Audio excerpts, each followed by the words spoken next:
Hey, Marisa here with Steve Olsher. Let me know if you can see me and hear me in the chat. And Steve, can you talk? I can see you and hear you in the chat. Okay, can you see and hear Steve and me in the chat? Let's go. All right. Murray wants my mic to look good because this is a podcasting episode, so we're making the mic look super visible so it looks like we're on a podcast, even though we're not on a podcast. All Looks right. good. Yeah, so Richard and Sandra and Christine says, yes, hi from New Zealand and got you both fantastic. So who else is here and where are you coming in from? Love to just say hi to everyone in here. We've got Selena from Santa Fe, Cece, Christine from Vancouver, Cece's from Saskatchewan, and I can't quite say it like a Canadian, but they got the best accent. Pam from Sacramento, Ulf from Switzerland. Okay. John from San Diego, Paul from Toronto. Now it's not quite in the shot anymore. Jason from Quebec City, Douglas from London, Ontario, Canada. That's like 3 cities in one. Right. All right. Victor from Mexico. Fantastic. Welcome. We had such a great response to this. I wanted to invite you to be a fly on the wall because honestly, I selfishly want Steve to help me turn my kind of lame idea into something that's really good, because I'm thinking if I'm going to talk about something every week for I don't know how long, but I bet I really enjoy talking about it and be excited about it. And I want people to listen because otherwise it's kind of a waste of time. So let me quickly introduce you to Steve. And Cece saying nothing you do is lame, Marisa. Thank you. Well, it starts off lame in my mind. It's just how this idea process works. And then eventually it becomes something glorious and beautiful, but it's not as fast and instantaneous as most people hope for or would expect. It's the idea of going from, I believe that kind of all ideas start off as lame or just okay ideas, maybe good ideas, but it takes a bit of time before it really becomes a great idea. And so I've actually been talking about and entertaining the idea of a podcast for about 3 years now, and I haven't taken action because I haven't felt like I had the right idea. So I want to introduce you quickly to Steve. And Steve is a friend of mine. How long have we known each other? Like 5 years, 6 years? At least 5 or 6 years for sure. So Steve is known for 3 things: liquor, booze, basically, podcasts, and partying. So let me explain that. So Steve Sounds like the making founder. for a really good podcast, by the way. Like the combination of those things, I think we just hit on something. Totally. So Steve is actually the founder of liquor.com, and so he knows his way around booze, and he's also knows his way around podcasts because he has 2 podcasts.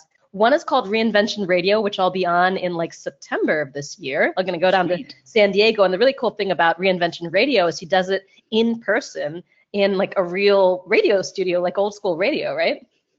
It is a live show. I am one of those content challenged people. So by having to be at the station every Thursday at noon, I get my content done, and then we repurpose it as a podcast. Yeah.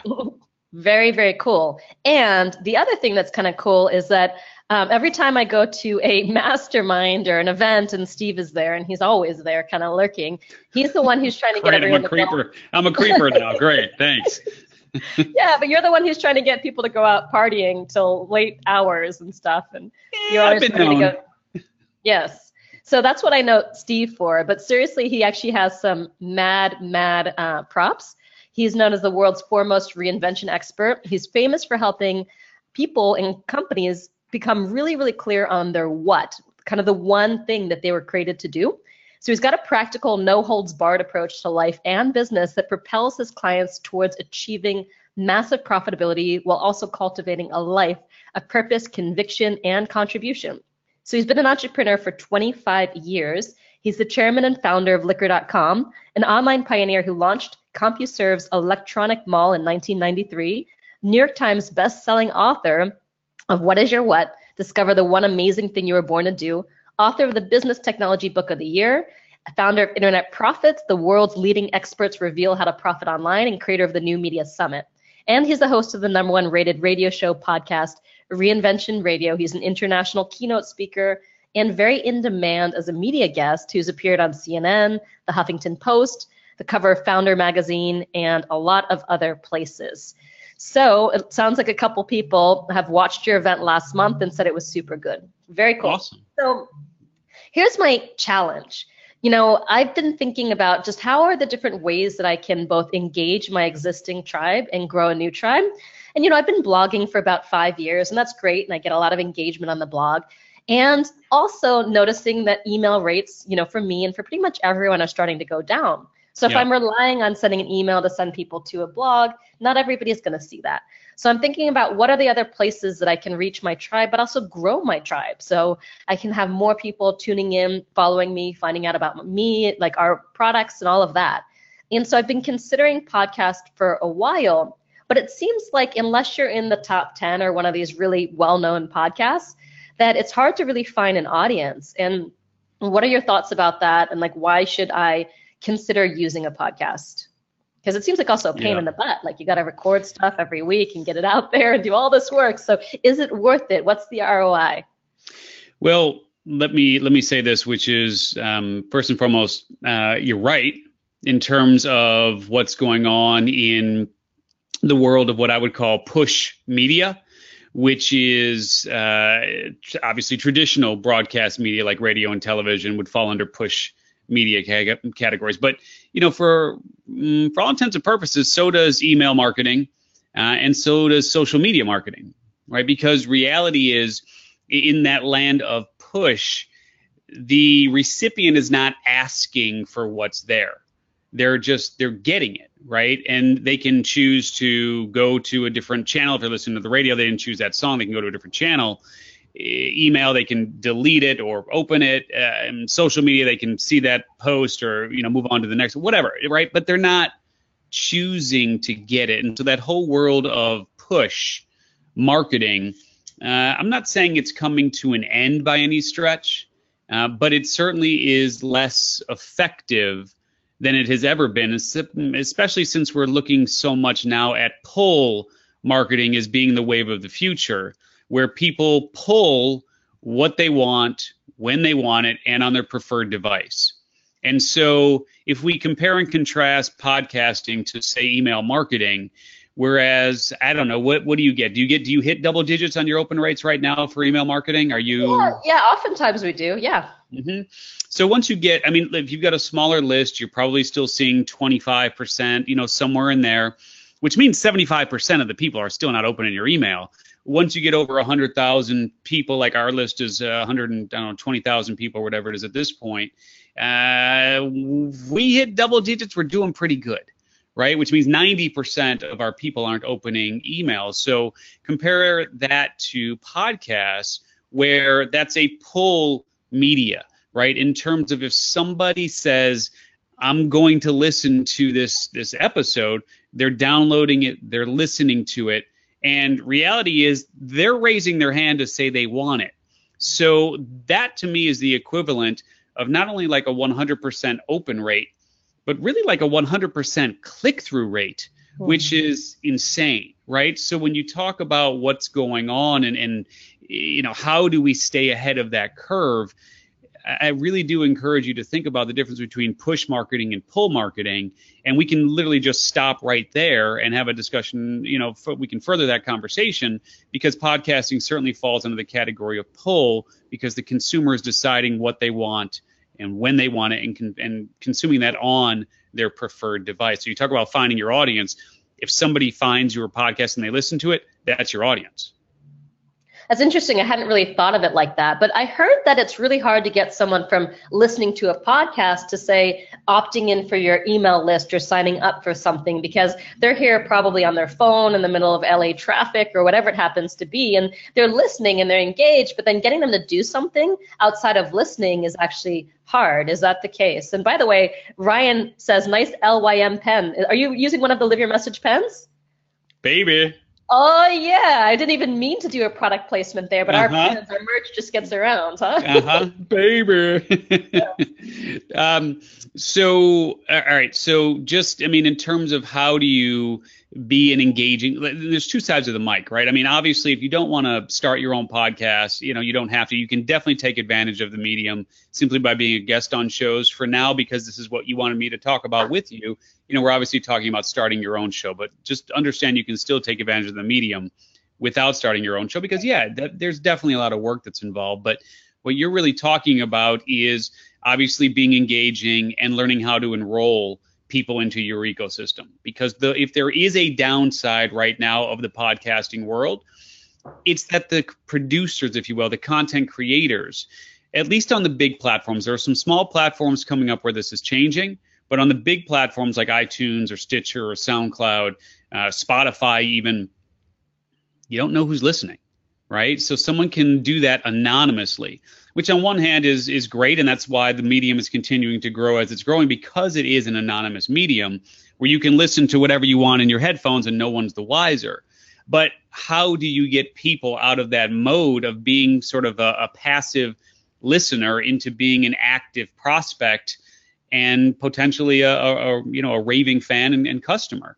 And reality is that's the operative word, which is bounce, right? I mean, you have to bounce them from that one platform where they're just sort of this anonymous listener into being this active prospect. And so there's obviously tricks of the trade and so on, but it really just starts, in my mind, with the core fundamental question of A, why do you want to create your own podcast? And B, do you have a profit path and an understanding of what the last step is on the path that you want someone to take with you? Because what you really want to be doing as you're talking through this conversation around whatever that subject is you really want to be planting the seed or future pacing or whatever term it is that you want to use, where their natural response to what you're doing is to further the conversation with you in under a different medium. I don't want to say offline because it's still going to be online somewhere, but basically going from hearing that to actually taking action. And that requires a couple of different steps, but it's absolutely possible. Totally. So I hear that. And let's, I guess, take it out of the land of the hypothetical and start talking about the podcast I'm thinking about doing. And yep. I see a couple questions coming in that we'll ask. And our help desk sent me all of these. These are questions that people emailed in.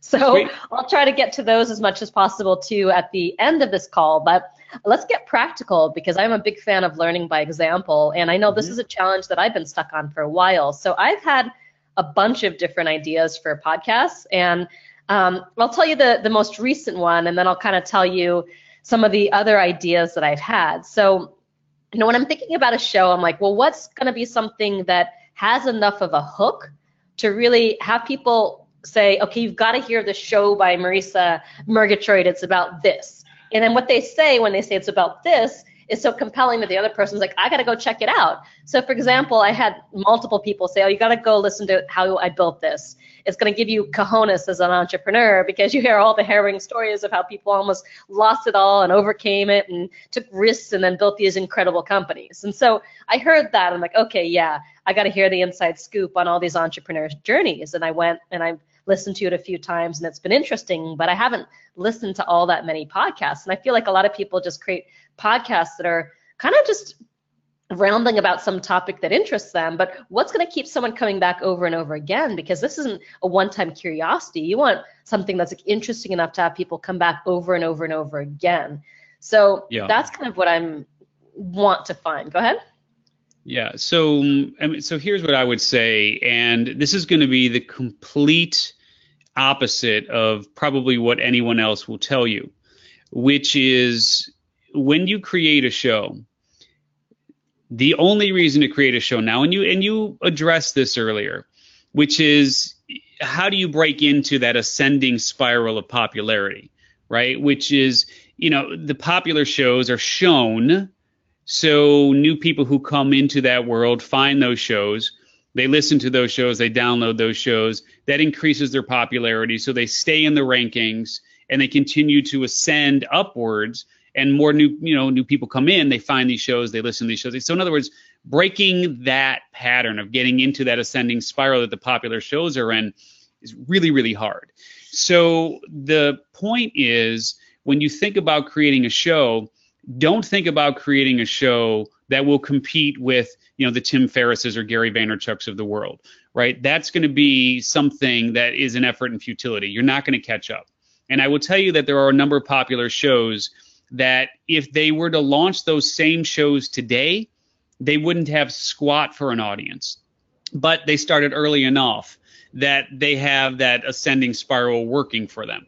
So those who start a show today, I actually tell them something completely different than I would have told them even just a year or two ago. And what I tell folks today is that when you start and create a show, and this holds true for you, of course, Marisa, is you want to create a show where it's as if you're doing this with the intention of absolutely no one listening. So create a show as if no one is listening. And I know that sounds like the complete opposite and antithesis of what you're probably thinking in your mind, because you want lots and lots of people to listen to it. But if you go in and you create a show based on what it is that you think is going to work and based on what it is that you think the public needs or wants, it is really going to be an effort in futility, and it's a recipe for disaster. Yeah. So create a show where it is literally something that you are creating because you have fire around it, because it is something that you can talk about till you're blue in the face, because it is something that comes as naturally to you as breathing, and put out these episodes and put out this content as if no one is listening. And I promise you the opposite is going to happen.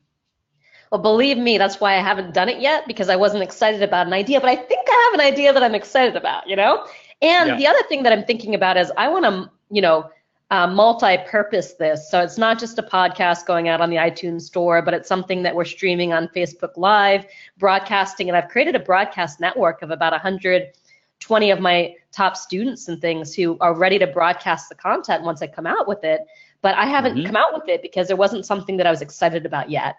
And I just can't talk about things that I'm not excited about. It's just the way that I'm biologically built, so that's where I'm at.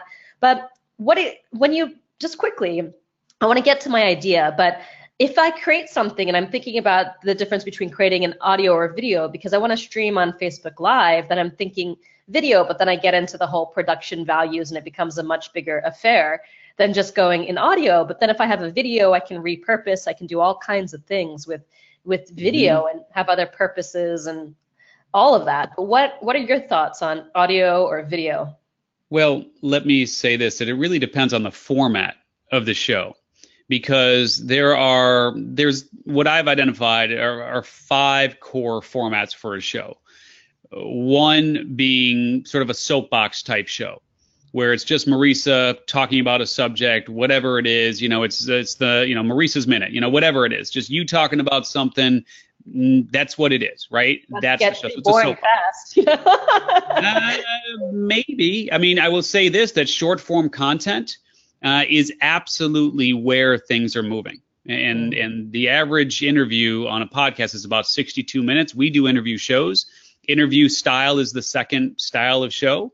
And I can tell you that just in seeing what's going on with the metrics, that the short form shows that you wouldn't get bored of, where you just you come out with a thought and you do this, that, I mean, then that could work really, really well for you as a short form show. But if you decide to go with the second route in terms of maybe doing an interview show, those obviously are going to be a little bit longer. You do a third type of show, which could be like a morning zoo type show, which is what we do with Reinvention Radio, where we've got a couple of hosts and we round robin it that way. And then you've got the serial type show, which is episodic. And then you've got a Q&A show where people send in questions and you answer those questions, right? So those are the 5 core types. I will say this, that certain formats lend themselves better to video than others, right? So do you have a sense of which you would be leaning towards in terms of which format? I think it would actually be a hybrid show. So it would be, I'm thinking of something because I'm easily bored, that if I just did one format, I would want to shoot myself after a while. So I'm thinking of something that would rotate between essentially almost all of the formats. And I'll give you an idea, but it's one core theme in just a moment. But I love this. Enrique says, create a show assuming nobody is listening is like dancing like nobody is watching. Exactly. Yeah. Well, here's what I was thinking. And when I'm really thinking about what could I talk about, like you said, that I have fire around that I'm not going to get bored of. And I thought about certain things, like I went through different ideas, like should I talk about the experientification of business because we have this experience product masterclass, but then I'm like, what I do is bigger than that. That's a piece of it. But if it's a piece of this bigger trend. Then I thought about talking about things related to, I know you from the internet and being internet famous, and that's a piece of it, but there's a much bigger why behind it. So that in and of itself wasn't interesting enough for me. And then sometimes people call me the queen of disruption because I like to have ideas that disrupt the standard industry and way of doing business, not for the sake of disruption, but just to get noticed by other people. Then I thought about something being unmistakably you, because, I talk about that a lot, that the only way to stand out from the noise of 2 billion websites is to be, unmistakably you, to be more you. And I was like, yeah, it's a little self-serving. So then I was starting to think about, well, it really is about ideas. And what are the ideas that get noticed today? Because when you have the right idea, it can make you internet famous. It's going to be unmistakably you. It can exponentiify your business. It does all these other things. So right now, what I'm thinking about is a podcast called Super Sticky, Ideas and Products That Change the World. So it's the idea of how do you create an idea that's so freaking sticky that it catches on like a contagion, almost a virus, because it's so interesting what you're saying that people are listening. It's not the same old, because one of the biggest challenges in marketing today is that the market sophistication is so high. There's so many people talking about the same things that it creates a phenomenon known as mental opt-out, which is people instantaneously saying, been there, done that, I've heard it, I'm not that interested, because what new do you have to contribute? So that idea of having a super sticky idea kind of comes before everything else, in the sense that if you don't have a cool idea, like every single one of us, we're in the idea business. We're not in the product business. We're not in the service business anymore. We're not always even the problem-solving business. That's all part of it. But ultimately, if the idea of our product or service, the problem that we solve, isn't catching on to people, then everything else is going to tumble down. So my idea for a podcast, and I'm curious what people on the line think, is basically super sticky ideas. So it might be called Super Sticky, Ideas and Products That Change the World. And it's a combination of, say, sometimes I will be interviewing people who've had a super sticky idea that's caught on, like the bird scooters that are just everywhere. That's a super sticky idea that did happen to disrupt a market. There might be other times where I give a super sticky intervention, where someone has a very boring idea that is not getting noticed whatsoever, and they come on the show, and basically I, grill them until we get to something super sticky. I may even try to have a sticky panel where I might have people who've got big opinions on ideas and have them have almost like the Olympics, and they're holding up like the figure skating, holding up the 10 or the 9 or whatever, and there's a sticky panel with the sticky scale, so they get to see how sticky they are. And there are other times where I might do a deconstructed case study or review of, if I can't get the founder of Bird, where I just talk about Bird and why I think it's so sticky as it is, and why it's become so effective, and why it's beat out all kinds of other things. And I was even imagining, well, what would be the opening of this? I could see, someone blowing a giant gum bubble, and I could see honey being squeezed into a cup of tea. I could see Cece here saying Post-it notes being stuck, or glue, all of these different things that are sticky parts of our lives. But I was just thinking that that's something that I could talk about for a long time, because for me, it's all about the power of the idea. And without that, especially in today's market, you're going to be lost. So, I mean, what do you think of that, super sticky? So I'll say let me just say two things here. First and foremost, because you already have a platform, you're going to be in a little bit of a different boat than someone who doesn't have the benefit of an existing platform. So you have a mailing list, you have a social media following, you have loyal, customers, right? You have your network. So in your case, you could, if you're married to that name, not Murray, but if you're married to that name, right? Of not married to it. Not right. But I will say this, because you have a platform, you have more leeway, you have more flexibility than others who are trying to, really start from scratch, right?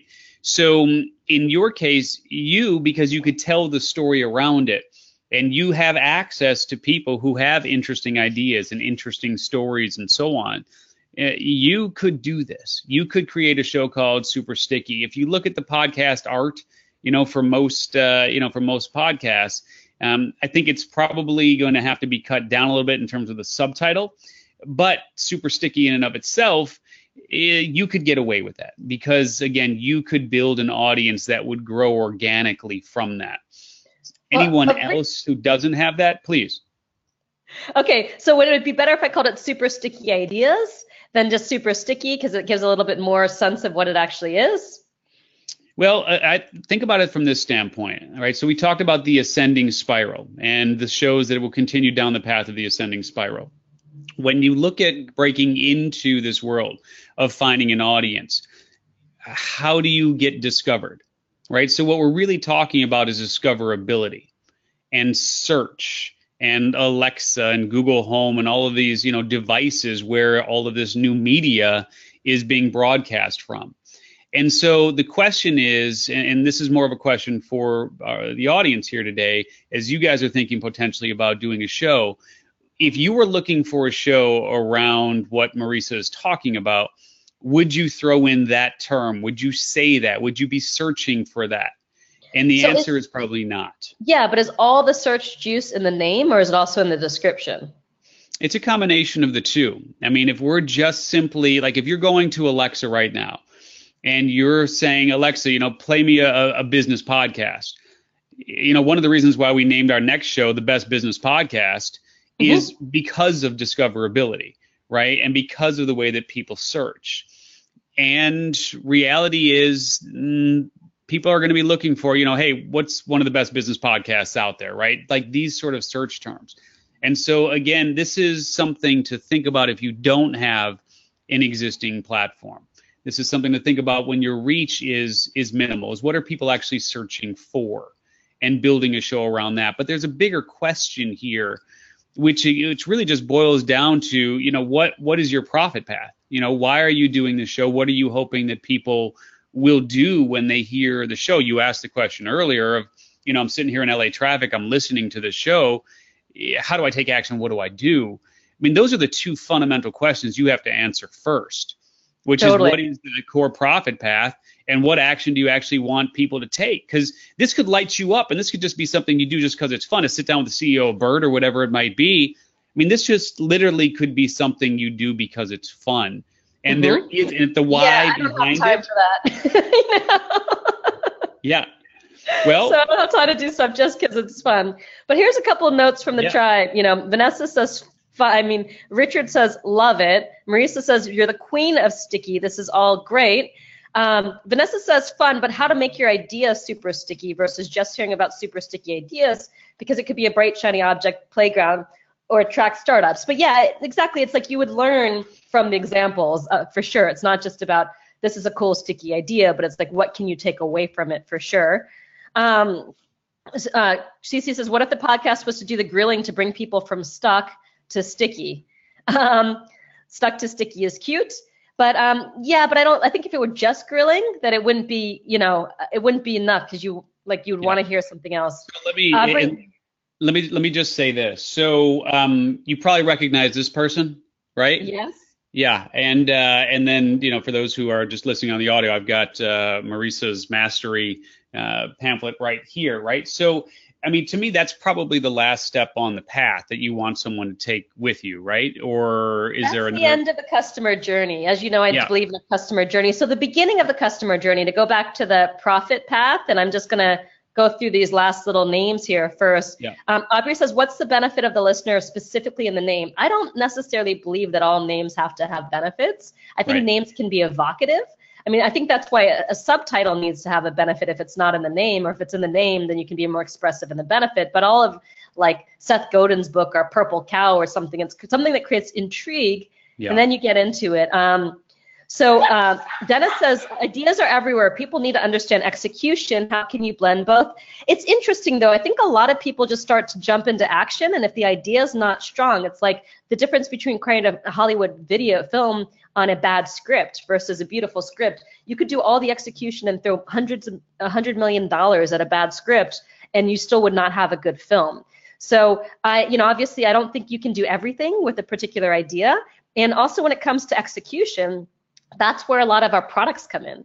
So for me, the goal of the podcast is it's a top of the funnel offer that creates curiosity and interest, which would then be like, okay, I want to learn how to do this for myself.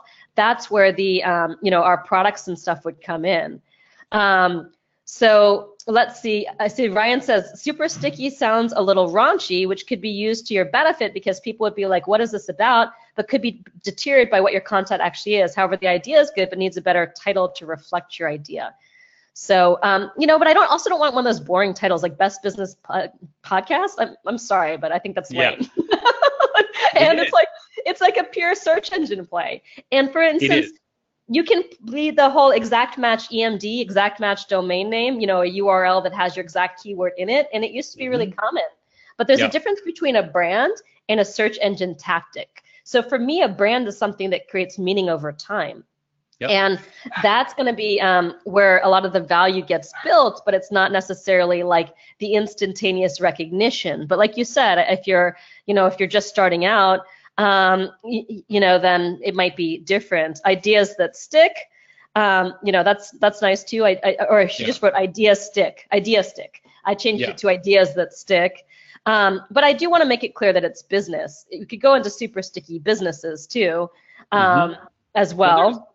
And look, obviously there could be some brand confusion around that because there's a fairly popular book called Made to Stick, I think, which actually has a post-it note there on the cover and on it. But, reality is for me, again, if we just look at the creation of the show from the standpoint of, why it is that you're doing the show, there's a couple of different ways to look at this. I mean, one way to look at this, and this is something that a lot of people don't think about, is they actually use it as a tool with which to bring people into their ecosystem from a guest standpoint.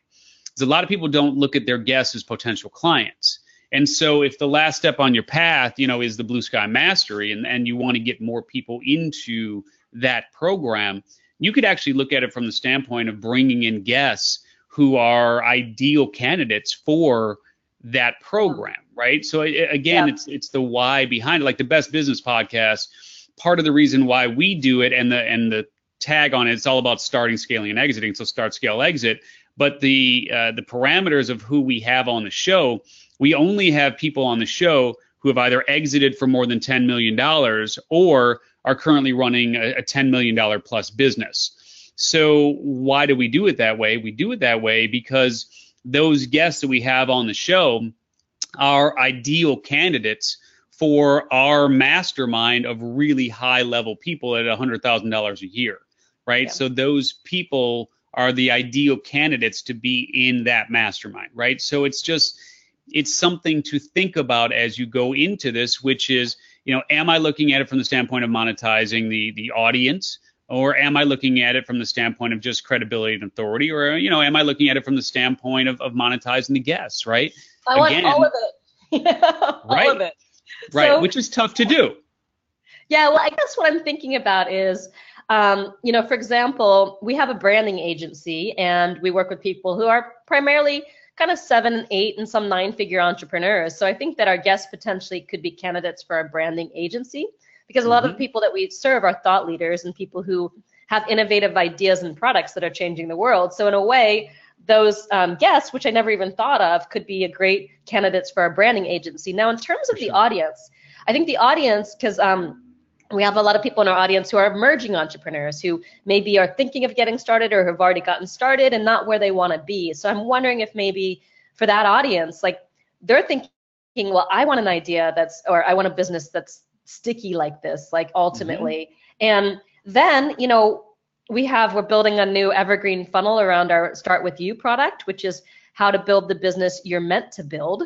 And really, which is kind of like about, in some ways, a business that's so authentically aligned with you would naturally be sticky because you're the only you in the world. So if it's the US version of you, that could get people in. We've got our Experience Product Masterclass, but we only offer that once a year. But still, that's really about sticky products because experience products are absolutely sticky. They're inherently sticky. They're getting people hooked. Those are products that get people hooked. And then, of course, we have our mentorship programs, Blue Sky Mentorship and Next Level Mentorship. And I see many of my mentorship students here listening.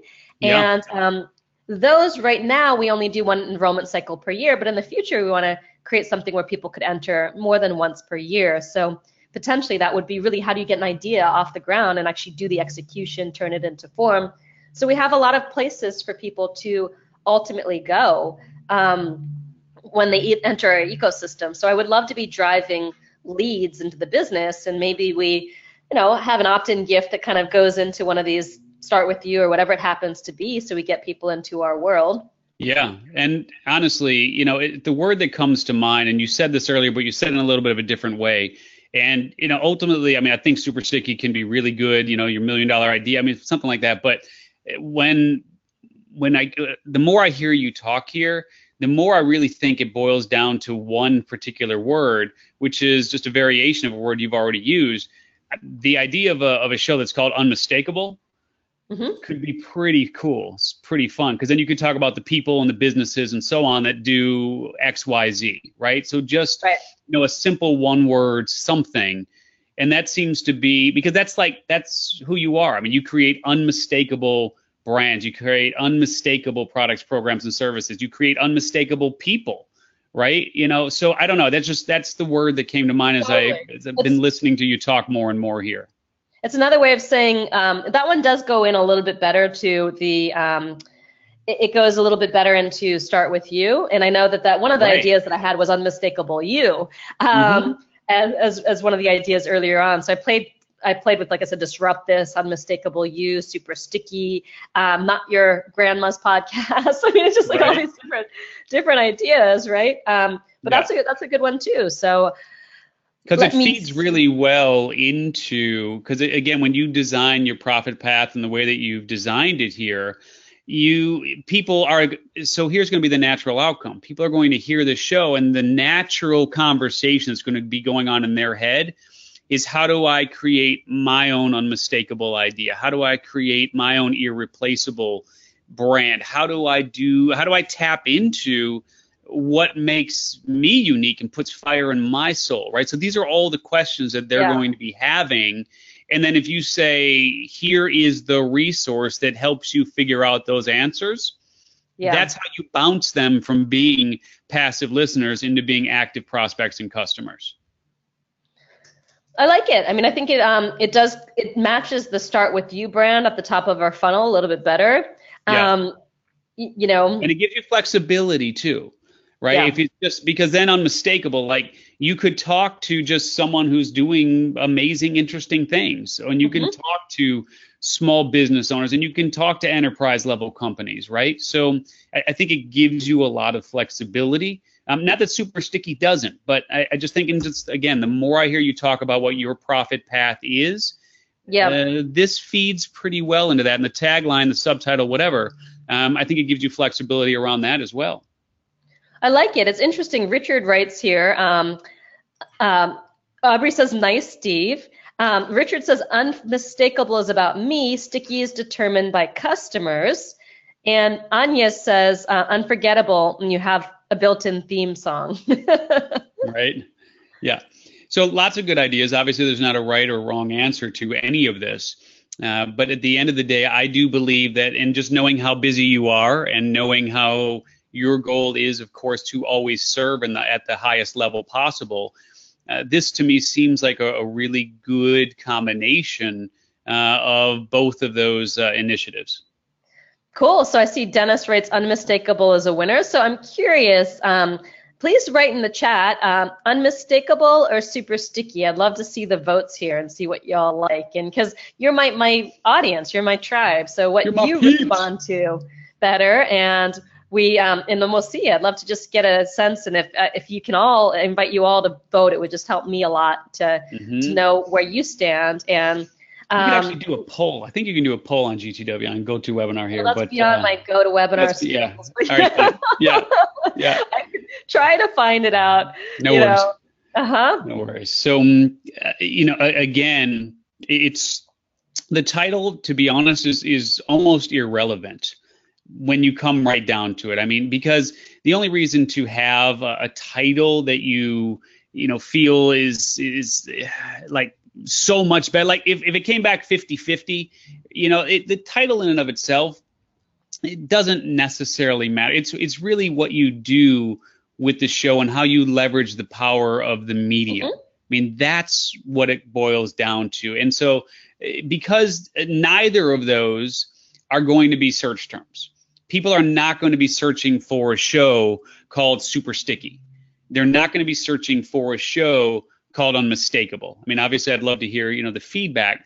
But again, this still becomes a show that you're creating because you have fire around it and because you can see the vision for what's possible for the people who tune in. And so just, it's a little bit of apples and oranges, if you will. Totally. So I see that there's a lot of notes coming in. There's definitely votes for both. It looks like Unmistakable so far has a little bit more, but there's still plenty of votes for Super Sticky as well. Yeah, keep the votes coming in. I really appreciate them. So obviously this is the 20 or 30 votes that we have so far is not enough of a pull for me to make a definitive conclusion. So please keep the voting coming in, please. And I'm a brander, so names do actually matter to me. So, and I think as people talk about it, it becomes really important. And I want to create something that people talk about, which is exactly the idea of being unmistakable, unforgettable, super sticky, whatever you want to call it. So keep for sure. So keep the votes coming in, please. I really, really appreciate it. So let's talk about call to actions, right? So I was on, Entrepreneur on Fire a couple months ago, and that's considered probably one of the top or the top business podcast. What is it exactly? Is it? Out of all due respect for Johnny Lee Dumas, I will refrain from answering that question. It is a business podcast. In terms of the actual ratings, it's high, isn't it? Again, ascending spiral, right? And we talked about that is a jar right there. Good Lord. I'm efficient. I don't have to go and fill it up like every 10 minutes. Every day. Like that's a 2-dayer right there. No, I drink like 4 or 5 of these a day. Seriously, I guzzle. That is I'm impressive. I'm not Camel, and I talk I talk a lot. So. Right. So in answer to your question, when we talked earlier about the ascending spiral, I will say that show is a beneficiary of timing, and the timing was right for the show. So talk more about the experience in terms of what happened for you. Right. Cool. Yeah. So what happened for me is I went on the show and we had an opt-in gift, and it was I talked about experience products, and the opt-in gift was to download all 10 core experiences. And we had 77 opt-ins, which is not super great for one show. But then one of them turned into a $32,000 client within a week. So Can I share that as a case study? Well, yes. Can I share that? That's great. I mean, I'm in the middle of a launch right now. I'd love to share that as a case study. No worries. Absolutely. So one of them, ended up clicking through to my website. I had a little sticky thing at the bottom of my site, and basically she clicked through. She saw our mastery program was open. It's now sold out for the next 10 months, and she signed up. So Sweet. Which is great, and that's a $32,000 program, and that was pretty good. So I guess you could say I only had 77 opt-ins, but one of them became a $32,000 client. And look, reality is, can that happen? Absolutely. Because again, it goes back to when you're thinking about creating a show. Look, that Entrepreneur on Fire is kind of a broad-based business program, right? I mean, it covers a lot of ground, and they have lots of different types of people on. What I will say is that if you're thinking about starting a show, and again, Marisa, it's a little bit different for you because you have the platform, but for everyone else, the rest of us mere mortals who do not have such a Marisa platform, the idea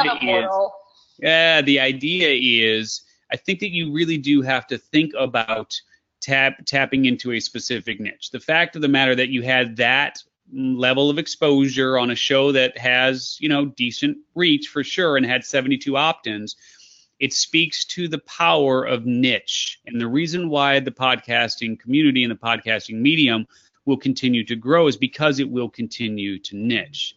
And so what I invite you to think about here is, how do you get a show where 100% of the people who listen to that show are potential candidates for your products, your programs, and your services? So as an example, I had a private client who had a show called Sex, Money, Food. And, really, cute girl, had just looked the part, whatever, and a very general show. And she was doing okay with it, but she wasn't getting to the numbers of where she wanted to get to. And we sat down, we started talking about, what we can do for her show. And she had shared with me a story of how she had recently given a speech, and the outpouring of love after the speech was unlike anything that she had ever experienced before. And I was like, well, that's amazing. What did you talk about? And she shared the story of how she had contracted genital herpes when she was in college. And she shared that story from the stage, and it was the first time she had ever publicly talked about it. And I said to her, look, I don't know if you're going to be comfortable doing this or not, but I think you're sitting on a 7-figure opportunity there if you're willing to talk about this and kind of be the spokesperson for it, because there really isn't anyone talking about it, even though there's millions of people who have it, right? And so anyway, the point that I'm getting at is she ended up creating a show called Life with Herpes. And if you think about it from this standpoint, which is the people who listen to that show and who download that show, right? So who actively seek out that show, actively download and listen to it, you got to think either A, they have it, B, they know or love someone who does, or C, they work in that industry. So you talk about just like a 100% optimized audience, right? I mean, it's like the people who listen to that show are absolutely ideal candidates for the products, programs, and services that she creates. So again, I just want you to think about it from that standpoint, which is you could be on the biggest shows in the world, but it doesn't mean that size is what's most important here. I always talk about relevance over reach. And so if you're going to be a guest on a show, it's much better for you to be on a show that has a higher degree of relevance than a higher degree of reach. Because this is a perfect example. I mean, yes, it turned into a $32,000 client, but without that one listener, 71 opt-ins is what it would have been. Was that worth an hour of your time? Probably not. Yeah. So interestingly, one of the questions that Kristen asked here is, how do you know if you have a topic large enough to sustain a podcast, which is kind of what you're saying about relevance versus reach, right? Yes. Yeah, absolutely. And so with very rare exception, I don't think that you could ever go too niche in terms of the show that you create. I guess it's possible, but I have yet to come across a show that couldn't get to at least 100 downloads an episode. And and here's how I would ask you to think about it, which is if you could speak on stage in front of 100 ideal prospects who are like your most ideal candidates for your products, programs, and services, would you take that speaking gig? And unequivocally, every time I ask the question, every hand goes up in a room. And the answer is always yes, of course, because the likelihood of converting them from being, these passive prospects, passive listeners into active customers, it's very, very high.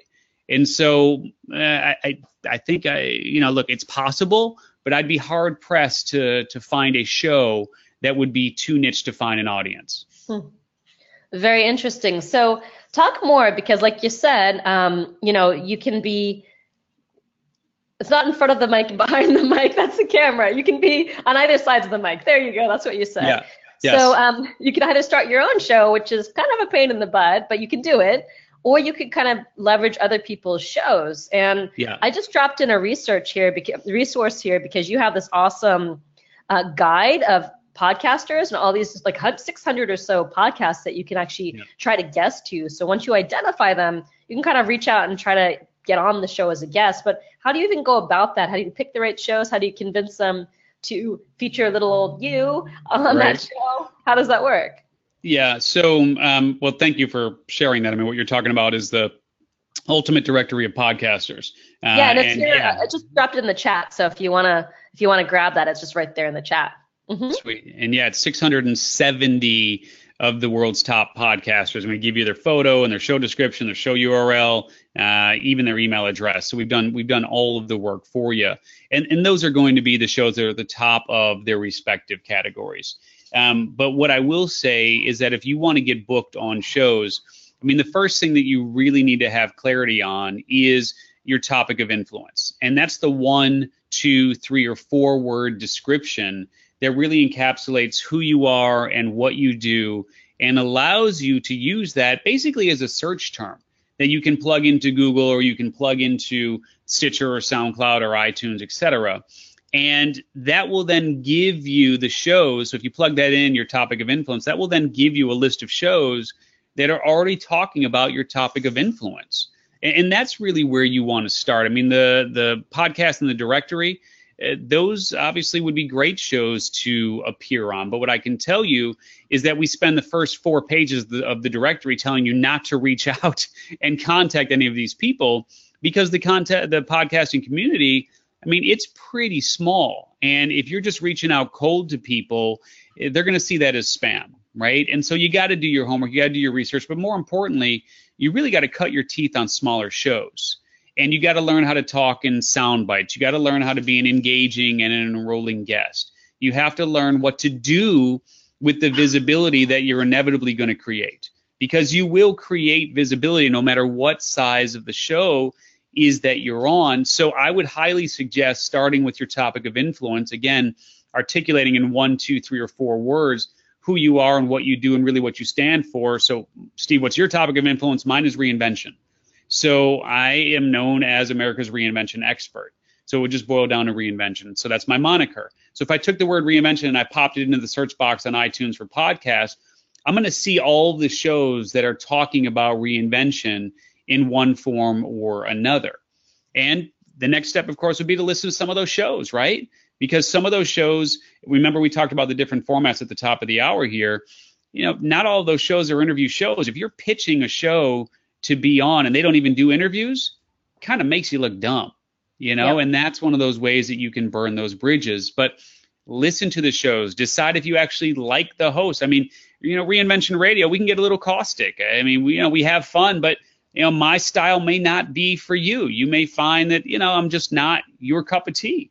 So why would you pitch me if you don't like my personality, right? So just some things to think about. But yeah, start with the topic of influence, use the search box, find the shows that are already talking about your TOI and listen to them. And then, if the time is right, pitch them. Cool. And so you say you do decide to create your own podcast. Now, how do you even go about marketing and launching that? Well, fortunately, we do have a whole program on that called Launch Your Podcast, which is separate from the profiting from podcast stuff, but it's included with that, which takes people through that exact process. And I wish, Marisa, it was just a simple, hey, just do this and then do that, right? But you got to look at it in the same way that you would look at launching any brand. I mean, when you launch a podcast, you're really launching a brand, because there are millions and millions and millions of people who listen to podcasts on a monthly basis. As a matter of fact, 26% of the population 14 and over now listens to podcasts on a monthly basis. I mean, that's up from 17% just 2 years ago. So more and more people are listening to these shows. So if you decide to get in the game, which I wholeheartedly encourage you to do, it really does start with understanding what your profit path is. And I don't want to keep, belaboring this point and beating this horse here. But to me, if you're going to put in the time, energy, effort, and resources into starting your own show, just be really clear in terms of what the outcome is that you want for people and what you expect to happen when people listen to the show. Once you get that down, the tech side, I mean, there's plenty of companies. As a matter of fact, with our program, we actually build the podcast channel for you. It's part of what we do. So we take care of all the tech, but there obviously are steps that are involved in launching a show, and it's going to take me a few more minutes than just I think what we have left here. And I know you've got a bunch of questions you wanted to get to also. Yeah, well, I mean, that's kind of a couple of them. Pam says, what the super niche? How do you market to the audience? And Brian says he's looking for get as many people involved as possible and spreading the word about what it is that you're doing. Take out ads on Facebook, advertise if you can on other podcasts. Get your guests to share. This is one of the reasons why we encourage you to think about at least incorporating interviews into your podcast launch process and into your podcast. Now, is because oftentimes they will have platforms that rival or are larger than yours. And if you have a good show and you ask them and encourage them to share that with their people, at the very least, share it on social. That's something most guests are more than happy to do.